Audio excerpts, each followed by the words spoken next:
Cek sound 1, 2, 3. Kembali lagi di podcast SKSD ID, podcast suka-sukanya Devsa. Tentunya bersama saya sendirian ini, Devsa Rifki. Ya jelas banget sih sumpah. Kembali lagi akhirnya setiap minggu ada konten podcast SKSD. Dan kali ini gue akan membahas tentang tentang keuangan lagi, yaitu gue akan membahas gaji UMR bisa investasi. Bisa kok bisa. Karena upah minimum kan semua daerah ada nih ya. Jadi patokannya. Nah, kalau kayak gitu makanya gue penasaran nih, bisa nggak sih investasi? Bisa, kalian bisa kalau sudah punya pemasukan. Bisa. Nah, tapi diawali dengan ya, kapan harus mulai investasi? Kapan kalian harus mulai investasi? Yaitu kan kalau di podcast sebelumnya gue bilang tahapan keuangan tuh ada 3 ya. SIE, saving, investment, expansion. Nah, jadi kalau ditanya kalian kapan harus mulai investasi, yang pertama yang dibahas ya adalah pemasukan. Pemasukan kalian ada atau enggak nih gitu. Kalau nggak ada pemasukan ya cari pemasukan atau tambah lagi dari mana gitu. Sampai kalian keuangan per bulannya sudah cukup ideal lah. Ideal di sini itu keuangannya kalian aman, minimal bisa memenuhi kebutuhan pokok kalian, punya cash flow yang baik, ada tersedianya dana darurat, ada dana kesehatan, dan keperluan-keperluan lain lah. Syukur-syukur baru bisa kalian nyisihin buat investasi gitu. Masa sih 100.000 aja nggak bisa buat nyisihin buat investasi? Terus juga kalau kalian konsisten nabung gitu, makin lama makin gede kok untungnya. Nah, balik lagi. Kalau kalian udah ada pemasukan misalkan. Kalau tadi kan belum ada pemasukan. Sekarang untuk kalian yang sudah ada pemasukan. Pertanyaan berikutnya adalah keuangan kalian nih udah aman apa belum gitu. Udah ideal belum? Kalau belum ya amanin dulu, caranya kayak tadi. Misalkan sekalian bisa tambah lagi pemasukan kalian per bulannya dari mana gitu biar tambah banyak. Kalau sudah aman pemasukan kaliannya, pertanyaan berikutnya adalah kalian sudah paham belum nih soal investasi? Karena nggak bisa main-main. Kalau belum paham ya belajar dulu gitu. Belajar dulu di mana, sekarang banyak kok orang-orang hebat, orang-orang pintar yang mereka ngasih ilmunya gitu di mana, di platform mana aja. Banyak sekarang, enak, gampang. Kalian bisa di misalkan YouTube, kalian cari banyak ilmu-ilmu yang gratis yang bisa kalian dapatkan dengan nonton. Banyak makanya. Jadi orang baik setiap harinya. Kalian tambah ilmu setiap harinya, cari ilmu baru, cari yang kalian belum tahu. Itu kalian tambah asah itu jadi orang baik. Nah, kalau kalian sudah ngerti caranya apa sih investasi ini? Kayak gimana sih? Caranya gimana? Terus melalui apa? Tahapan-tahapannya segala macam, kalau kalian sudah tahu, udah jangan ditunda lagi, jangan ragu-ragu lagi. Masuk nggak ya buat investasi?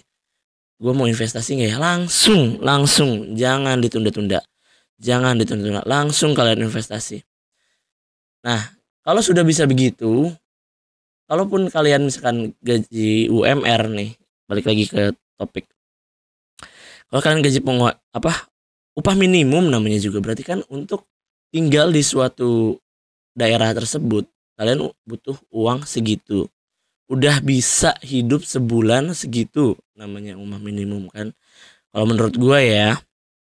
Jadi kalau kalian bisa sebenarnya, kalau nih ya, if bahasa Inggrisnya nih, kalau kalian punya lifestyle yang mengikuti kemampuan kantong kalian. Itu jadi sebenarnya kalau di umum udah tau lah, misalkan kalau untuk hidup itu ada 2 sebenarnya cara.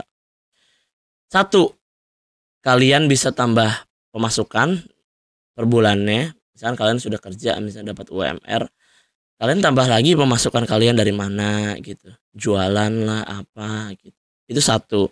Atau kedua, salah tangan. Kedua, salah. Yang kedua adalah kalian kurangi pengeluaran kalian per bulannya gitu. Jadi kalau misalkan kalian gaji UMR ya kalian kurangi. Kalau misalkan nggak punya penghasilan tambahan ya kurangi pengeluaran. Nggak usah head on gitu. Kalian ya namanya juga minimum ya. Minimum aja hidupnya. Pasti bisa kok. Pasti kalian bisa lah nyisihin berapa ratus ribu gitu per bulannya buat nabung investasi. Gitu. Jadi bisa, pasti kalian bisa. Dari dua itu kesimpulannya. Kalian tambah pemasukan atau kalian kurangi pengeluaran. Udah, itu aja. Simple. Simple, tapi kalau dilakuin berat. Berat. Makanya kalian harus cobalah. Jangan ditunda-tunda kalau mau investasi. Gitu aja. Pasti bisa. Jangan mikir, waduh, dia investasi pasti uangnya gede banget ya. Enggak, investasi sekarang yang gua kasih tahu reksadana bisa minimal 10.000 bisa. Saham minimal 100.000 bisa. Kripto 100.000 bisa. Apa sih? 100.000 loh. Kalian bisa nyisihin. Kalian minum kopi di mana-mana berapa puluh ribu gitu buat segelas doang. Mendingan 100.000 kalian bisa investasi. Kalian bisa dapat aset, bisa dapat capital gain dengan 100.000. Bisa, itu aja 100.000 bisa. Apalagi kalau kalian uangnya udah punya banyak gitu. Bisa. Makin gede makin lu untung, men. Gitu. Instrumen investasinya kalian cek di podcast gue sebelumnya tentang investasi sekarang mudah. Gue soalnya udah bahas reksadana, obligasi, saham, emas, kripto. Gue bahas. Kalian tonton aja. Kalian dengerin podcast gue SKSD tentang keuangan pokoknya, finansial. Kalian semoga ilmunya bermanfaat. Itu tujuan gue sih bikin podcast. Gue misalkan kepikiran apa, gue lagi kepikiran ini, gue lagi belajar ini, gue lagi ada yang pengen gue sampaikan, tapi yang ada manfaatnya gitu. Jadi semoga podcast gue bermanfaat. Terima kasih yang sudah mendengarkan podcast SKSD ID, podcast suka-sukanya Devsa. Sampai jumpa minggu depan. Gue Devsa pamit. Bye.